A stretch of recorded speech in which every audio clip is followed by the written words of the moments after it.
Hi hello வணக்கம். வாங்க cinema பற்றி பேசலாம். இன்னைக்கு பார்த்த படம் என்னன்னா, தீபாவளி ரிலீஸாக வந்திருக்கிற படம் தான் டியூட்டு. பிரதீப் ரங்கநாதன் ஹீரோவை நடித்து கீர்த்தீஸ்வரன் எழுதி இயக்கிய இந்த படம் வந்து திரையரங்குகளில் வெற்றிகரமாக ஓடிக்கிட்டு இருக்கு.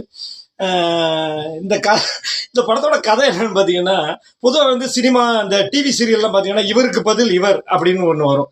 அது ஹீரோவை மாற்றுவாங்க, அப்புறம் வில்லனை மாற்றுவாங்க, காமெடியனை மாற்றுவாங்க, கேரக்டர் ஆர்டிஸ்ட் அப்படி மாற்றிட்டு அவருக்கு பதில் இவர்னு வருவாங்க. இந்த மாதிரி ஒரு விஷயம்தான் இந்த படத்துல பாத்தீங்கன்னா, சரத்குமார் வந்து மாமா, ஹீரோவோட மாமா, பிரதீப் ரங்கநாதனோட மாமா. அவருக்கு ஒரு பொண்ணு இருக்கும். அந்த பொண்ணு வந்து இவனை விரும்பும், இவன் விரும்ப மாட்டாப்ல. திருப்பி இவர் விரும்பும் போது அந்த பொண்ணு வந்து இன்னொருத்தனை விரும்பி இருப்பான். 2 பேருக்கும் கல்யாணம் பண்ணி வைப்பாங்க. கல்யாணம் பண்ணி வைக்கும்போது பாத்தீங்கன்னா, அந்த பொண்ணுக்கு இன்னொரு லவர் ஒருத்தர் இருக்கான். அவங்க 2 பேரை எப்படியா சேர்த்து வச்சு கனடாக்கு அனுப்பலாம் அப்படின்னு சொல்லி பார்க்க போகும்போது அந்த பொண்ணு வந்து மாசமா இருக்கும், பிரெக்னண்டா இருக்கும். அதுக்கு யார் காரணம்னு பார்த்தோன்னா அந்த லவ்வர் தான். கதை சொல்லும்போதே இவ்வளவு குழப்பங்கள் இருக்குல்ல. ஏங்க இதெல்லாம் சமூக கலாச்சார சீரழிவுங்க, இதெல்லாம் வந்து சமூகத்துக்கு கேடு அப்படின்னு நிறைய பேர் சொல்லலாம். ஆனால் உண்மையிலே நாட்டில் இந்த மாதிரி விஷயம் நடக்காது. என்ன, ஒரு பெண்ணுக்கு 3 லவ்வர் இருக்கிறாங்க, ஒரு பெண்ணுக்கு 3 கணவர் இருக்கிறாங்க.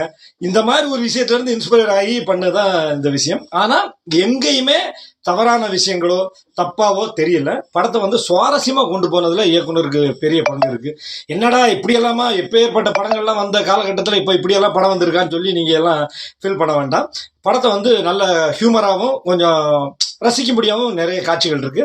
படம் வந்து உங்கள் அருகாமையில் உள்ள திரையரங்குல இருந்தால் தாராளமா பார்க்கலாம், ஜாலியா இருக்கும். இல்ல நான் வந்து இந்த மாதிரி படங்கள்லாம் பார்க்க மாட்டேன் அப்படின்னு நினைக்கிறவங்க தயவு செய்து போகாதீங்க. என்னை பொறுத்தவரை இந்த படம் எனக்கு பிடிச்சிருக்கு. நல்ல அந்த படத்தில் நடித்த ஹீரோயின் ஆகட்டும், ஹீரோவாகட்டும், பிரதீப் ரங்கநாத் சார் ஆகட்டும், அப்புறம் சரத்குமார் சார்லாம் அந்த பால்வளத்துறை அமைச்சருங்கிற கேரக்டர் பண்ணியிருக்காரு, சூப்பராக பண்ணியிருக்கிறாரு. ரோஹிணி மேடம் நல்லா பண்ணியிருக்காங்க, அந்த ஹீரோயின் நல்லா பண்ணியிருக்காங்க. லாஸ்ட் பிரதீப் ரங்கநாதன் சாரை கல்யாணம் பண்ணிக்கிற அந்த பொண்ணு, அவங்க எல்லாம் நல்லா பண்ணியிருக்கிறாங்க.